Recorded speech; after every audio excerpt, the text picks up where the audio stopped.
This is a free podcast from the BBC. For more information, you can go to our website, bbc.co.uk/Radio 2. Jonathan Ross, Radio 2. Here's a story that is going to linger in your memory. Okay. I love this story. Okay. You know when... do you drive? Do you let your wife drive?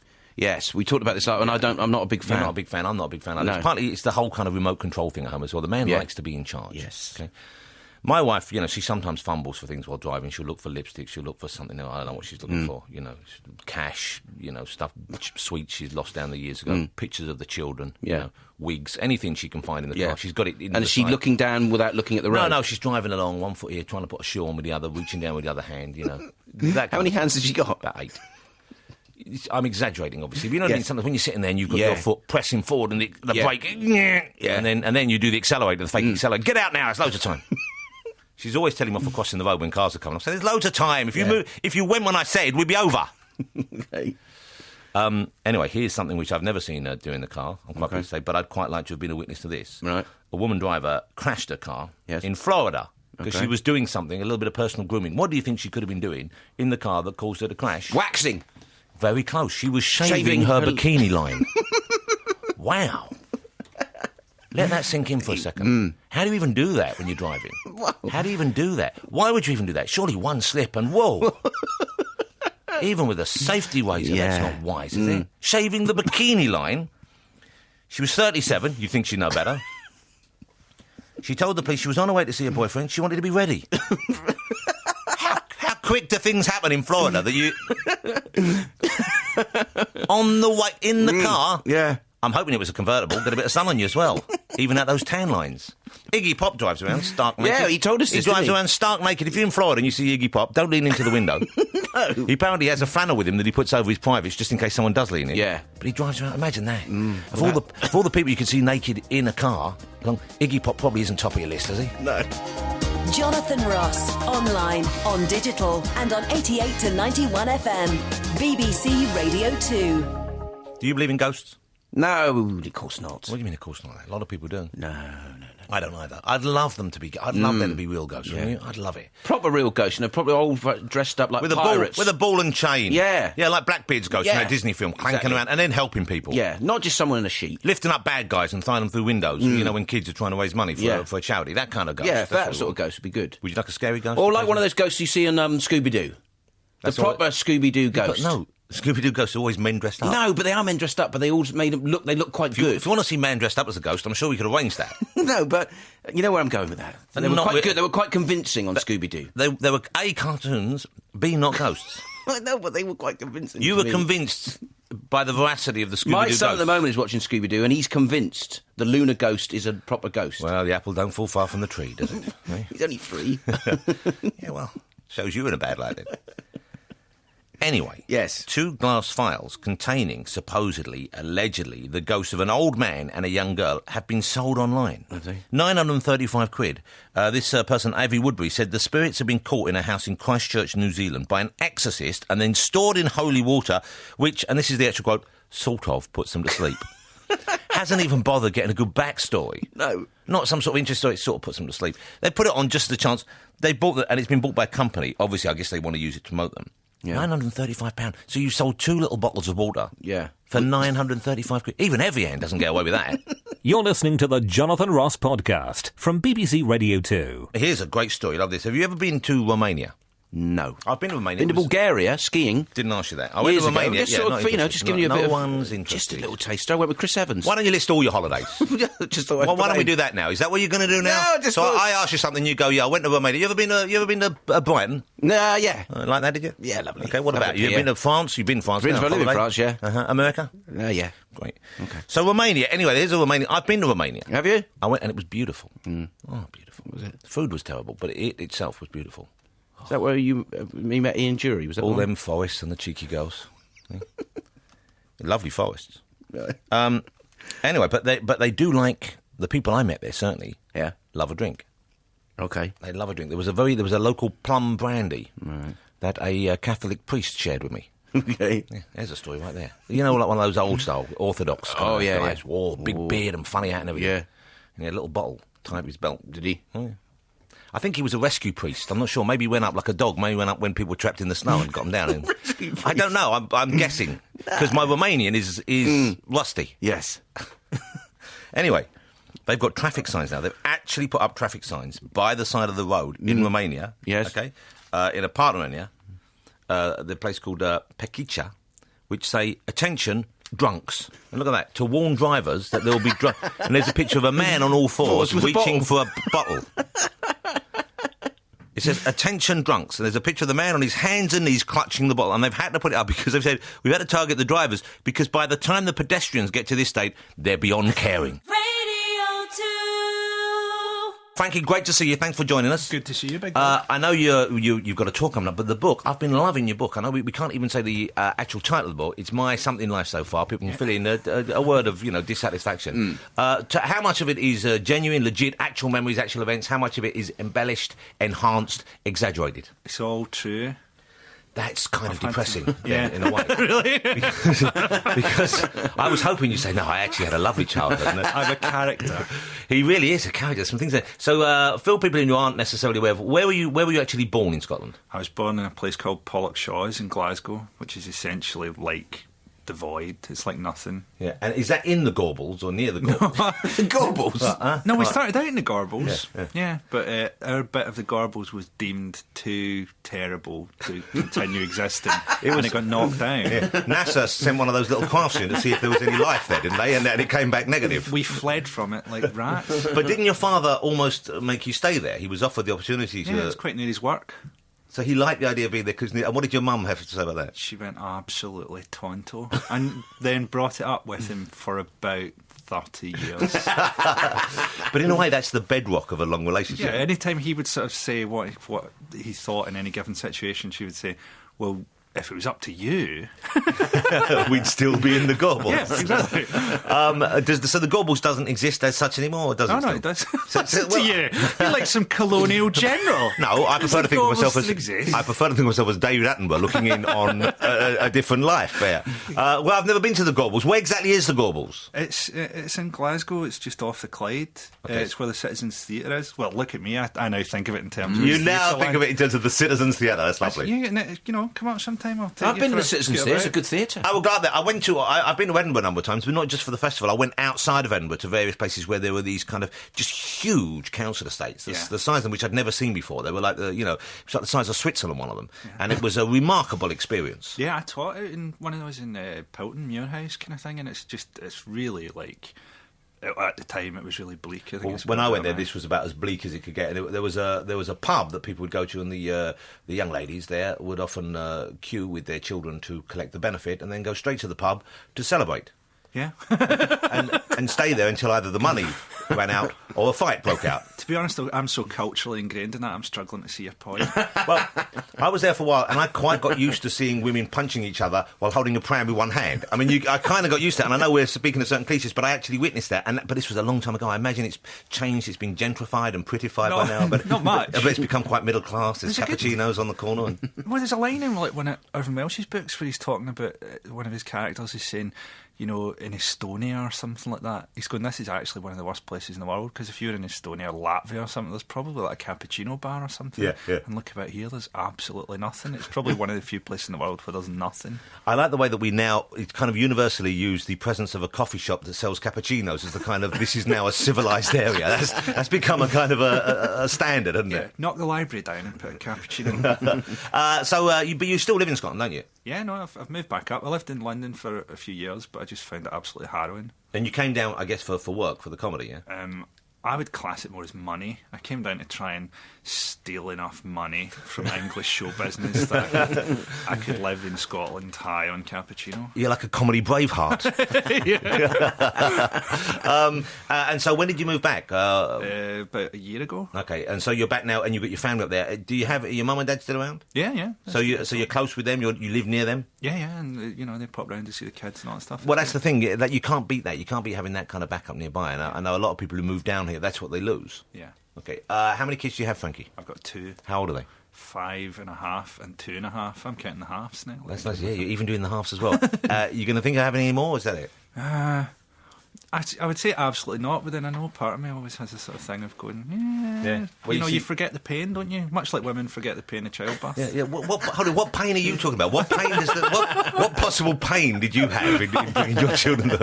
If you had pain, you're doing it wrong. I found it quite painful. Like, just the whole sort of, I'm suddenly responsible for stuff. Me? So basically, it was the erosion in your own selfish state that you're now mourning. Yeah, that's exactly what it is. Yes, all us men mourn the loss of selfishness when we have children. I've never seen photographs of your children. You've got any with you? No, I've got one phone. Well, don't do it right now. We'll have a look in a minute, because this would be the dullest radio in the world. Unless, of course, I was allowed to describe them in a way that was both cruel and hurtful. You're listening to the Jonathan Ross podcast from BBC Radio 2. Frankie Boyle is with us, ladies and gentlemen, one of the funniest comedians in the country. So you're not doing Mock the Week anymore at all? No. You walked off of that. And that was because of censorship issues? Is this the case, or you just got bored? A bit of both.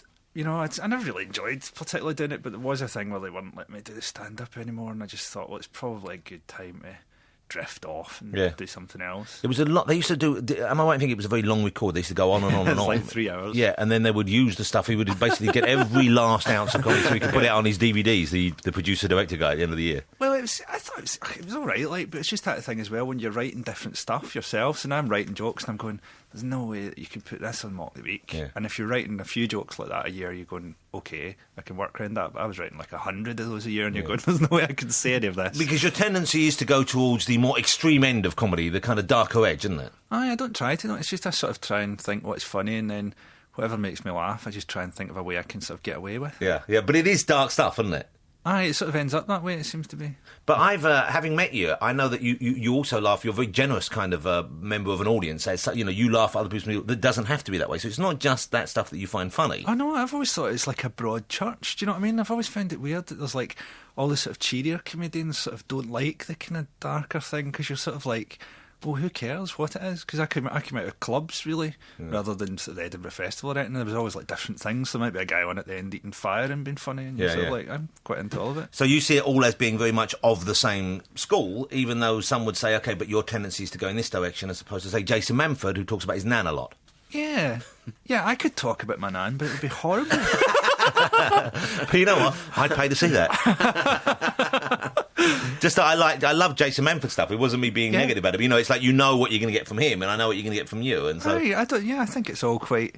It's all fair game, isn't it? I mean, apart from Michael McIntyre, it's all fair game.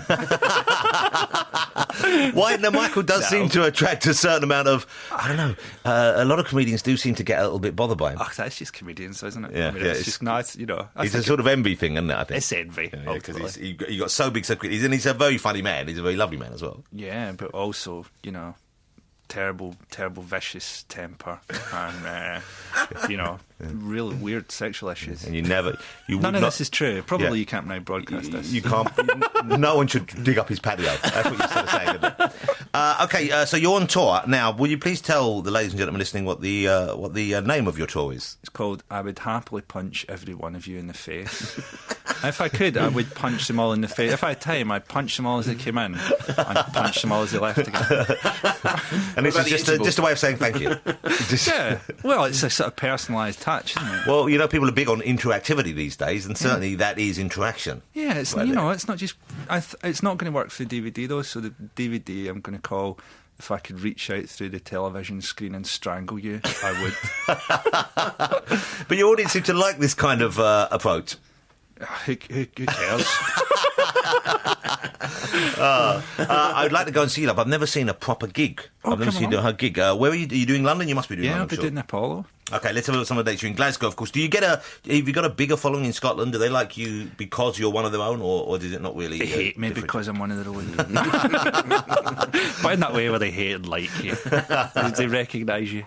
There's kind of a grudging liking. You're down, you're doing all the kind of places one would expect. If you look for Frankie's tour, you'll see it online, I'm sure, and also advertising in the papers as well. What kind of size crowds do you play to at the moment? What sort of level are you at? It's like sort of 2,000 seaters kind of thing. The Apollo's probably the biggest one I do. It's like 3,000. And is it nicer working to a big crowd, or do you prefer a smaller room? I find the the sort of IQ goes down a bit in a really big room. He's worth about 6 IQ points. You've got to project more, and it's a bigger space generally. Maybe, but it's also just that thing of there's some sort of dumb jokes that I maybe wouldn't... Not lots of them, but there's like 3 or 4 dumb jokes I maybe wouldn't have in the show, but then I think, let's keep all the monkeys on board. So they kind of stay in. You love your crowd, obviously.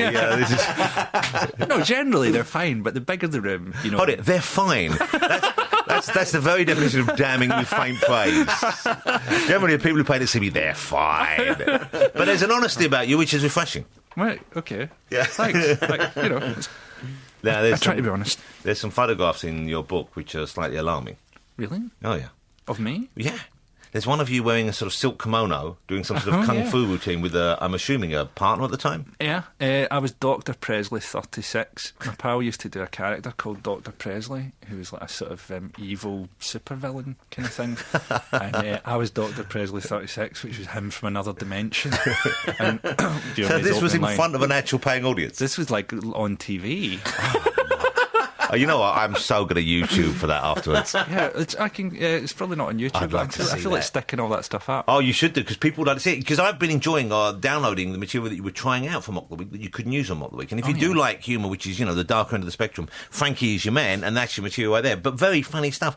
It's interesting that these days, there's an audience that will find you. There's places you can distribute your work without it necessarily being censored. I think that's great for people, because if they can go and do the real thing, then I think to some extent people who try to fit in the media become a bit lessened by it, because they're sort of training themselves out of being really great. I watched Doug Stanhope's video the other night, and because he's not got to worry about being on TV or anything like that, it was amazing. It was like a real thing of going, wow, this guy's amazing. Well, it's like Louis C.K. as well. I don't know if you're a fan of his, but I've not seen him. Oh, he's terrific American comedian, but you look at stuff that you couldn't use sort of 70% of that act on TV. And it does seem very, very honest, and I imagine it is, but it's brilliant. And in a way, that is the perfect venue for it. You want to see it live, and you want to see it in a situation where everyone there is on board, everyone wants the same experience. Well, it's good. I think the internet's good for that, because people hopefully find some of these people. I've found, like Maria Bamford. Have you seen her? No, never heard of her. If you see her on YouTube, she's done these wee sitcoms that are all sort of 5 minutes long, all about her having a nervous breakdown and going back to live with her parents. Let's write these names down. It's literally some of the best comedy in the world. I'm going to have a look at that. Let's put some more music on. Frankie Boyle will still be with us after this. Radio 2.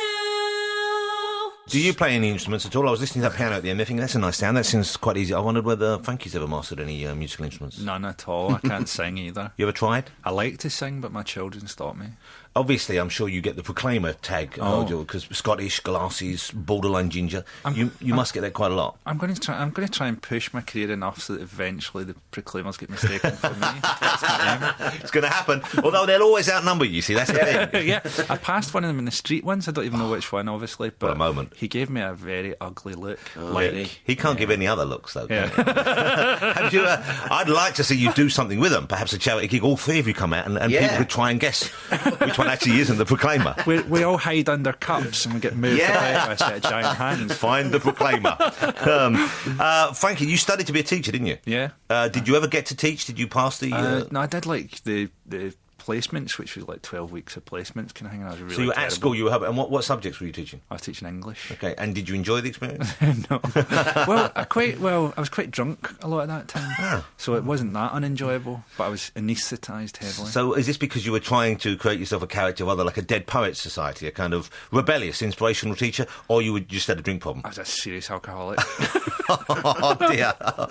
Do you think you would, if you'd have been sober at the time, would you have enjoyed the experience? Oh, I would have hated it much more. That's the thing about alcohol. It's great. I mean, okay, I wouldn't have a drink again, but if someone told me I was going to fall down a set of stairs, I would take a couple of drinks.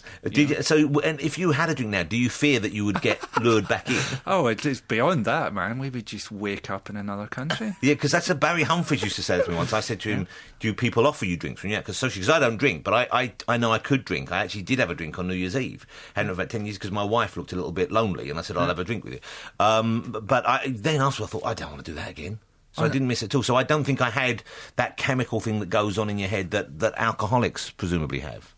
Yeah, I've got it. Yeah. So you would have something. What about if you had a cake which had alcohol and you didn't know? Would that trigger it off as well, do you think? I've had that before and I've just spat it out. I just couldn't, I can't have any alcohol go to my body because, it's like Dr. Jekyll, man. Anything could happen. So you just couldn't trust yourself? Yeah. And how long have you been sober for?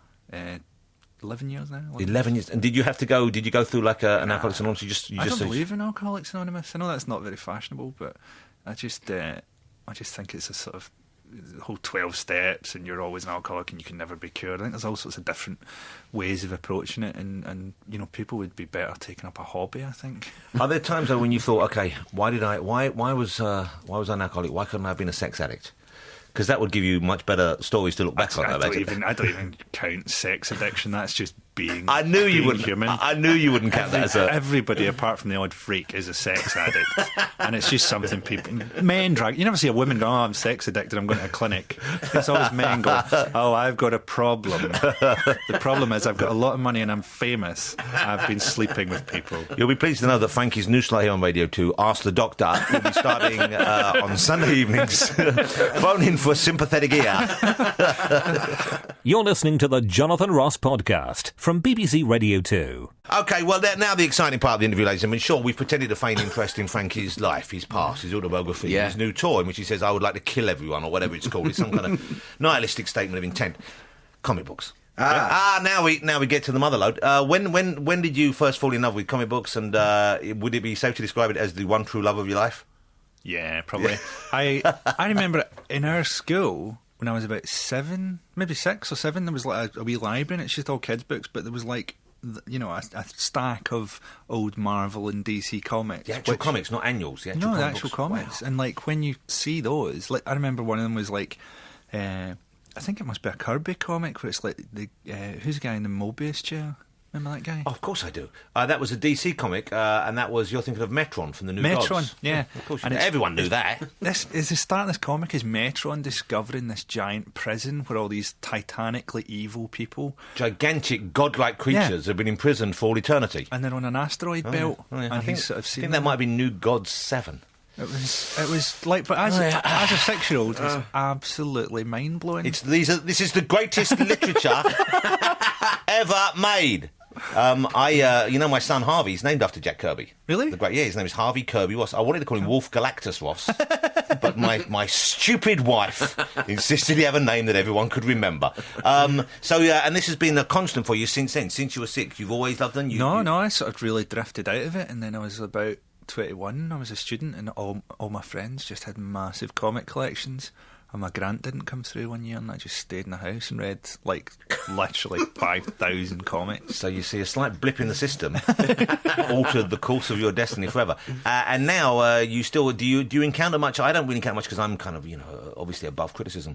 But do people say to you, why do you read comics, a man of your age and that kind of thing? Do you encounter that kind of prejudice still or not? It's more like I get flack from my friends because I've got a high disposable income, so I will buy like anything, like Batman and Wonder Woman team up. That's not necessarily a bad book. You've got to give it a chance. Just anything, as long as it's a comic. Where do you keep your books? Are they neatly graded? Are they filed? Are they saved? Are they in bags? Inspired by you, I have built a library in my house. Comics. It's your very own fortress of solitude. And how understanding is your partner, your wife? She files them. Oh, she knows how to keep her man happy. Yeah, and she'll ask me things like, these come from the Ultimate Universe. Do they get their own shelf? Oh!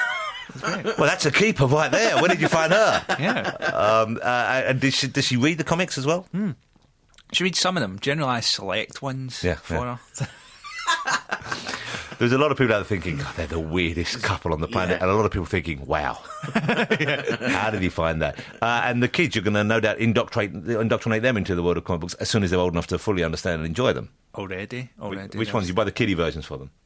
No, I read them out. I read them out sort of very action-filled comics, but I just do all this sort of sounds. I love that. Yeah. And also, so do you. I love it more. Do you have any regular books in the house, books that don't have pictures and word balloons? Oh, tons. Yeah, I read quite a lot of... So you like literature as well? Yeah, I read quite a lot of non-fiction and all kinds of stuff. And are you going to dip your toe in the world of comic creation? I know a friend of mine, a Scottish brilliant writer called Mark Miller, is launching his own comic. He told me that you were doing a strip for him already. I would love to do a strip for him. But you're not? Not at the moment. No, So he's created this fantasy. Hey, he's all about creating. That's what he does. Comic people, though. Have you been to any of the big conventions? Have you ever been to the ones in America where people dress up in costumes? That looks like potentially a really weird place to trawl for sex. Yeah. You do walk around and see these people in capes and you think they're all keeping those clothes on at bedtime. I can tell.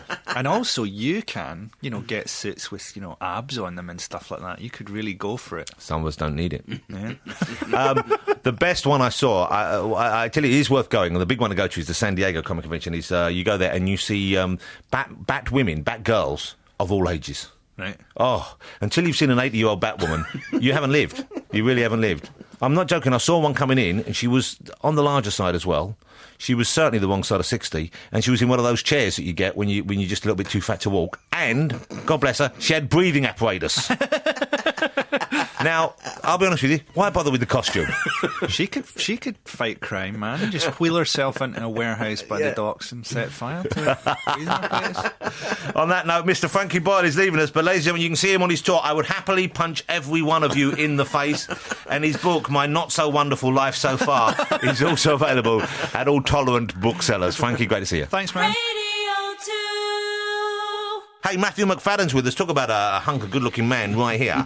Especially now he's taking the glasses off. He's a bit like Clark Kent. He came in with the glasses off, took them off, suddenly it's Superman. Yeah, this is it. Listen to that voice as well. A proper man's voice. Matthew's on stage here in London's glittering West End in Private Lives, London's Vaudeville Theatre, with the gorgeous Kim Cattrall, her what is in Sex and the City. And fabulous reviews. I don't think I've seen such positive reviews across the board for a show for years. I mean, you must be delighted. Yeah, relieved more than anything. It feels, we had 2 weeks in Bath, and then we came in, and then everyone was terrible because we'd done 20 shows before the press night. So press night is this terrible, nervous. So you felt fairly comfortable with the performance, but then you never really know how they're going to react. So is there a chance that pressure might get you to deliver the worst performance of the 20 just because you're on the... Absolutely, that's the fear. There's sort of useless nerves that you have. It's one of those plays which relies very heavily on the on-stage chemistry between the leads. Is that something you can fake? If you didn't get on with the person, are you a good enough actor to be able to sort of create that? Or is it something where you really do need to get on with the person to make that feel real for the audience? I tend to think that if you're acting well enough, the chemistry will be there. Because I'm sure there have been great partnerships where they don't necessarily like each other. I'm lucky because I like Kim. I hope she likes me. But I think good chemistry is good acting, and it means you're sort of working well together. So, and I suppose also if a play is well enough written, then the characters have a believable chemistry due to the way they are presented anyway. Exactly, yeah. What kind of audiences do you get for it? Because here you're putting on a play, a classic, of course, but it's first appeared in like the late 20s, I think. Yeah, even though it was late 20s, it doesn't feel dusty at all. It feels incredibly modern. I'm very perceptive about men and women. Incredibly, the idea that there's this couple who can't live without each other but can't live with each other, and they bicker and fight, but they fancy the pants off each other, and so it turns on a sixpence like lots of relationships do, and one minute you're cosy and sexy, and the next minute you're smashing each other in the face, or Do you, when you're doing a play like that, do you base it on either your own experiences, the performance, or other people you've seen in such volatile relationships? I draw on all kinds of things, bits and bobs from here and there. But it's the laughter of recognition in the theatre that we get, because people go, and the men, there's big guffaws from the men, and then they sort of their wives give them funny looks. So it's one of those ones where, and Noel Coward, of course, being the genius writer that he was, he actually, you're right, has a sort of insight into relationships which maybe lesser writers wouldn't. Yeah, exactly. Let me ask you about your film work, because you've just finished, I believe, or fairly recently finished, working with the great Ridley Scott, Sir Ridley Scott, I think it is. Sir, he is. Making his version of Robin Hood. Yeah. Here in the UK with the occasionally volatile, but I find him quite charming, Mr. Russell Crowe as the thieving bandit Hood. Yeah. Who do you play in the film? I play the Sheriff of Nottingham, but... That's the best part. Well, it's not as good as it sounds. Oh. I got the script, and I got very excited, and so did my agent. We thought, wow, this is fun. Because it was called Nottingham originally, so it was even more exciting. Even better, it was basically your film. Yeah, exactly. And then I smelt a rat and thought, this can't be true. So I read there were 4 scenes. No, only 4. But are they 4? And I thought, they're okay, but I sort of thought it'll be quick, and it's Ridley, and so and I had a great death. Kate Blanchett was going to stab me. Don't spoil it. Well, I had a great death, and then of course because these great big films, the script disintegrates, so you get more pages. Yeah. And then I wasn't killed by Kate Blanchett. I was murdered by Mark Strong, which is still good. Still good. Yeah. And then more pages came, and then I was killed by a thug with a crossbow. Oh. So you went from Oscar-winning Kate Blanchett to reliable extra. And very talented Mark Strong to third bloke from left with crossbow. Yeah, like a casual killing. Well, you upset someone on the shoot, obviously. But then I got to the set, and I thought I'd be quite big, because I haven't got much to do and really liked it, so it kept me alive. So don't die. There's a lesson to young actors right there. This is it. Nothing's written in stone. This is it. Apart from if you're doing something like Private Lives, where you have to stick to... There's no changing that. You can't say, I've got an idea, let's change the ending. Yeah. When's the film out? When's Robin Hood out? I think it's May. Okay. Yeah. And have you seen the finished cut of it yet? No, I've seen nothing, yeah. So you're looking forward to that? Yeah, very much. How is Russell playing the Hood? Robin in the Hood? I'm not sure. I didn't have that much to do with him. But he looks pretty impressive. Yeah. How could they make Robin Hood without the Sheriff of Nottingham having a lot of scenes with Robin Hood? This must be quite a radical rethink of the whole thing. Well, my sheriff is more of a sort of naffer than a baddie. He's a bit of an idiot, really. Is he slightly public school? He's a little bit... effeminate? Yeah, a little bit. A little bit camp, a little bit sort of twinkle in his eye. I've got a nice beard. I look like a demented Jesus. I've got a big... Yeah. A bearded hood. Yeah. Could you give us a taste of the slightly camp voice that you're using for... No, I can't. No, Come on, you know you want to. You know you want to. I actually can't remember what I said. Look at the hours on him. Is it like that? Oh, come on. Oh, it's Robin from the rich, giving the poor. Can you believe it? Come on, girlfriend. Yeah, Marion. You're listening to the Jonathan Ross podcast from BBC Radio 2. OK, Matthew Macfadyen, currently in the West End. Noel Coward's Private Lives is at London's Vaudeville Theatre. It's already being hailed as a hit. Everyone I know who's seen it has loved it. It's got great reviews. And, of course, you're opposite the great Kim Cattrall. Must be quite exhausting, though, because it's one of those plays which is quite dense, the text, and there's a lot of words and there's a lot of kind of pace to it. Yeah, it's very rapid. It's it's incredibly... I've never been more tired doing a play ever, because it's so quick, it's so fast, and you can't coast for a minute. And then you go home and you've got the three kids waiting for you. Yeah. So that's quite... And they're young children you have, aren't they? How old are they again? They're 9, 5 and 3. Wow. And my daughter's got into the habit of getting in bed with me and Keely at 3 on the dot in the morning. That's good. Yeah, so we either sort of go through the night with elbows and knees and, or I have to take her down. You want to get a bigger bed? Yeah, that's a thought. Look, I have my dog Sweeney in bed with me every night. Really? And he's well enough behaved to go down by my feet. Really? What kind of dog is it? We've just got a dog. He's a Brussels Griffin. What does that mean? It means he's weird looking. Okay. But he's well behaved at bedtime. What dog have you got? It's called a Coton de Touliard. I think I've heard of them. Yeah, very sweet. Like a joke dog. Look just gorgeous. Small? Yeah. Now, listen, Matthew. What happened to this movie that you were in with Rupert Graves and Daisy Donovan and Keely Halls and all those people, which I never got to see, Death at the Funeral, because I remember when it's come out and I was looking forward to it, and it kind of didn't get released, did it? No. What happened to that? It dribbled away. I don't know, actually. You got Franco's directing, you got a great cast. Yeah, a hilarious script. We had the most... It was one of those weird... It's so out of your hands when you've done a film. It just goes out and that's into the ether. But it was a hoot shooting it. And they've remade it. Chris Rock has remade it. Wow, that's what obviously was the element that was missing there. Maybe that's what it was. But it's word an for urban word. comedian from the USA. Yeah. That's weird, they've Neil remade LaBute has remade, and it's exactly the same story. How strange. And it looks the same. And it's sort of shot the same. Is your version out on DVD? Yeah, I think so. Well, let's track that down and we'll be able to compare it. Because I remember when you were making it, I was reading about it, I thought I'd go and see that, and it didn't get the release, it didn't seem. Yeah. I'm quite jealous of Matthew. Why? He got to play my part. Here we go. Which one's this? Henry Not Wiglaf Henry again. the Fourth. Henry the Fifth. You were Hal, weren't you? I was Hal, yeah. That's the part. So why do you want to be that? Because I always thought that would be... Because I thought years ago, I thought I might consider acting. Yeah. And I learned, part of one of the speeches. I couldn't learn the whole thing. Enough. It was too long. But I thought I'd give it a go.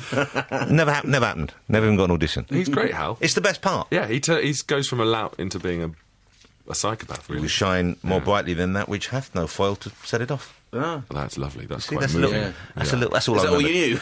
That was enough, I felt. It's very shortened, Hal. Look, I tell you what, I'll offer you this. What? You put on a few pounds, you be full staff to my Hal, Matthew. What about All that? right. Yeah? We'll give it a go. I'll talk to Richard Eyre. We could do that. We'll get... Keely can come aboard. She can be my doll tear sheet Mistress for you. Quickly. Yeah, Mrs. Doll yeah. We're sorted. Okay. He can be the bloke who opens the castle later night. Is that it? It's one line, it's Well, easy to I think remember. Key. You just come down complaining, doesn't he? That's all he does. Yeah, lovely. But have you seen Orson Welles? No. Oh! Was it Chimes at Midnight? No, I haven't. Scribble down your address. I think I've got your address anyway. Scribble down your address. I'll send you a DVD of it. Where have you got Matthew's address? Never you mind. I got it from his wife. Did you? You did, yeah. I did. Sends a love, by the way. Yeah. All right. Yeah. I said I couldn't possibly. She was worried because she sent you a note and didn't think you got it for those She didn't send me a fantastic... note. She never sent me a note. I think she did. It's a naughty note. She didn't send me a note. Are we still on? Yeah, we are still on. Matthew, it's great to see you. I want to come and see you in private lives as soon as possible because I promised Kim Cattrall I'd come and I didn't come yet, and I really want to see it because I've heard nothing but rave reviews. You've got to go off and be on stage, I guess. What night is the night you have off? I've got Monday, Tuesday, Wednesday off. And Monday, Tuesday, Wednesday, Friday off. What? No, so hang on. No, I thought you were talking about Matt. Sunday. Sunday's my only day off. Only day off? Yeah, I thought, blimey. I thought you meant that's a bit cheeky. afternoon off. Yeah. Look, I'll sign on for the show, but I'll do one afternoon a week. Who's he think he is? Liza Minnelli? Won't be the first time he's been mistaken for. Matthew, great to see you. Take care. Give my love to your missus, and I hope to see you both socially at some stage soon. Jonathan Ross, online, on digital, and on 88 to 91 FM. BBC Radio 2.